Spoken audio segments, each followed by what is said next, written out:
A wise person once told me, dreams don't work unless you do. We try so hard in our lives to fit in. We try to fit into certain groups, certain frats, certain sororities, among certain friends.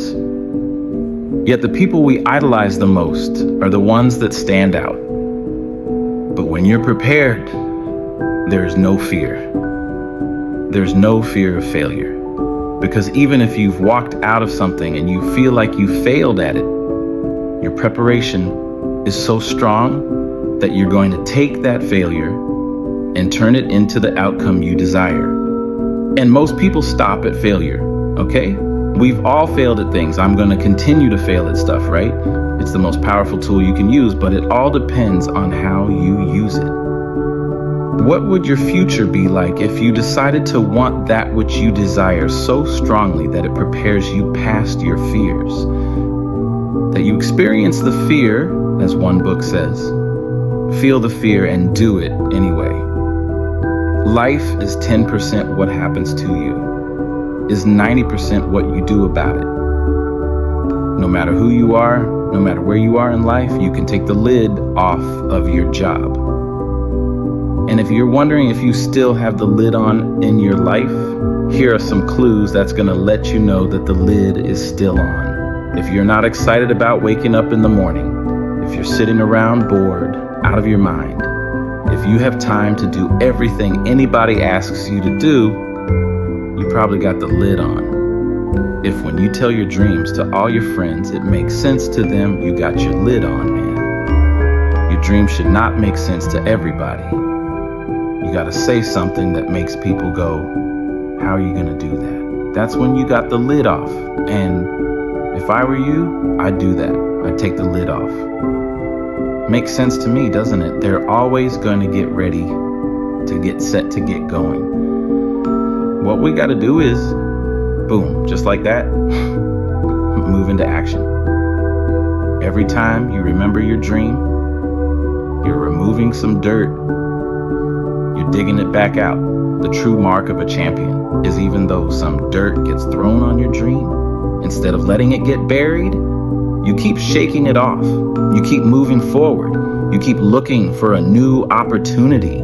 You wouldn't be having that opposition if you didn't have something great in you. If your dream wasn't alive and on track, right on a schedule to come to pass, you wouldn't have so many things coming against you. That dream is still alive. You may have tried a year ago, 5 years ago, or 40 years ago. Didn't work out. Nobody was there to help you. Go back and try again. This is your time. This is your moment. Your destiny is calling out to you. Can I tell you? Your dream is not dead. It's just not in season. Your time is coming. Promotion is coming.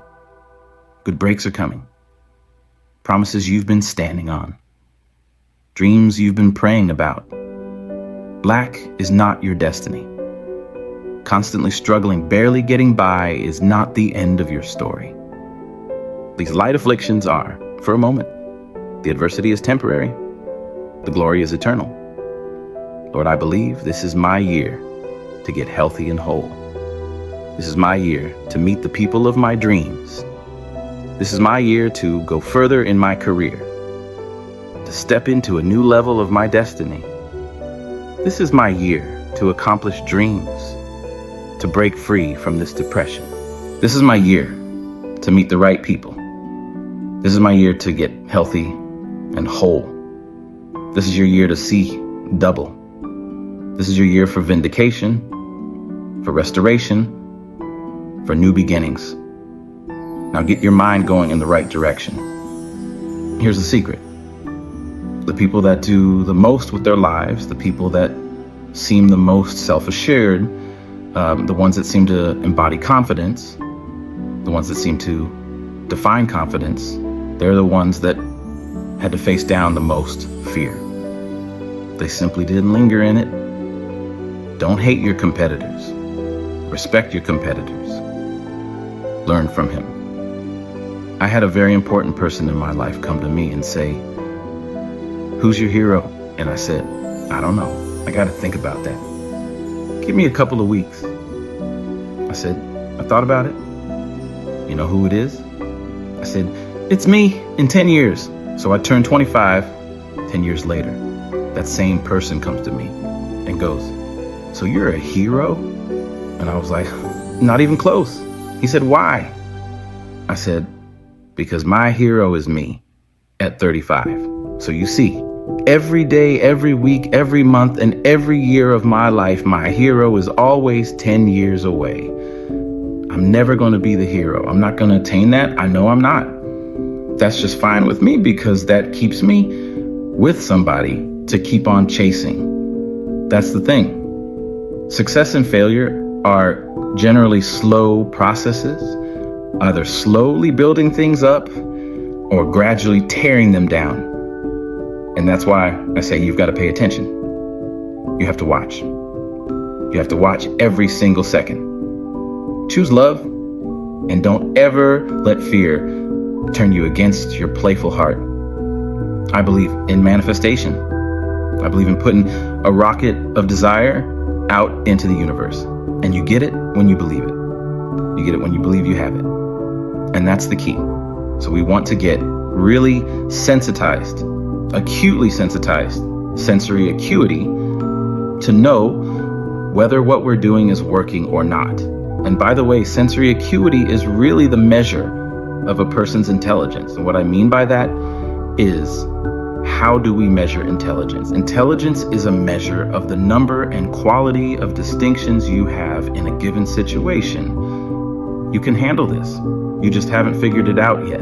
It's all right. This is your training period. This isn't tuition. You have to pay for what you don't know. You can do this. Other people have done it. Doesn't take an Einstein. Get you some people that can teach you some stuff that you don't know. Get you some people that have done it successfully and learn from them. Take some seminars, workshops, read some books on how to manage a business. Change the way you see yourself and begin to tend to the personal details.